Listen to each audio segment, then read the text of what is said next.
na siya. Ito na. Mga kabesh, magluluto tayo ngayon ng ampalaya. O syempre, hindi ko na kayang masyadong maraming trabaho kaya nakaprepare na ang aking lulutuin. Ayan ang ampalaya. Fresh from the market. Ayan. Tapos 4 na itlog, kamatis, sibuyas, at syempre, kung wala ito, hindi sasarap.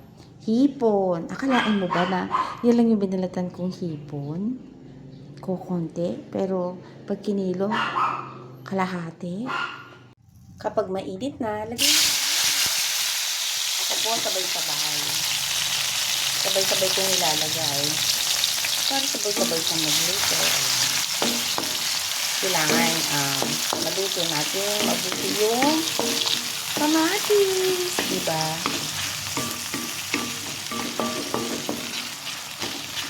Kasi dapat malambot. Hindi ko mangunguya kung matitaas.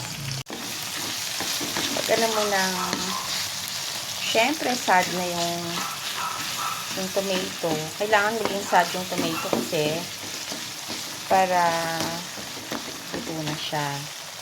That's the time ilalagay mo na, wow, ito na. Syempre, yan ang bida.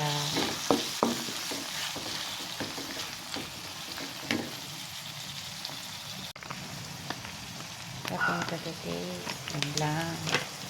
And patis lang. Simple lang ako pag ng lagat. Simple lang. Tapos habang hindi pa naluluto yung hipon, kailangan na natin ilagay yung ampalaya. Ito na. Huwag tayong halo ng halo para hindi siya makain. Basta nahalo lang natin siya ng ganito. Ito na. Hindi kasi pwedeng hinahalo ang palaya. Sayang. Sayang na isa.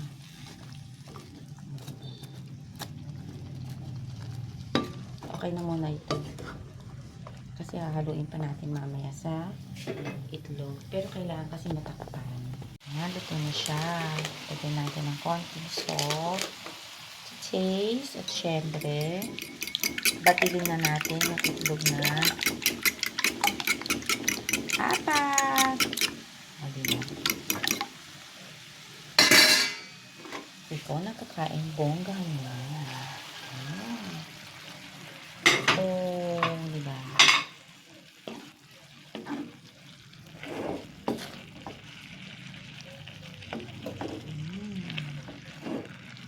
Dahan-dahan yung paghalo.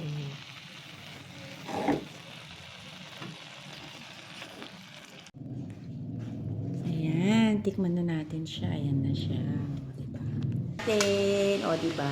Tikman na natin. Siyempre gusto ko maraming hipon. Ayan. O, diba? Kung titignan mo, medyo pricey din. Pero at least, short ka na lang sa kinakain ng pamilya mo.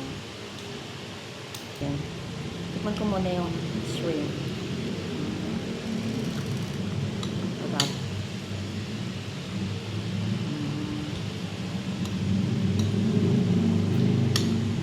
Tapos yung lahat yung hipon. Sarap.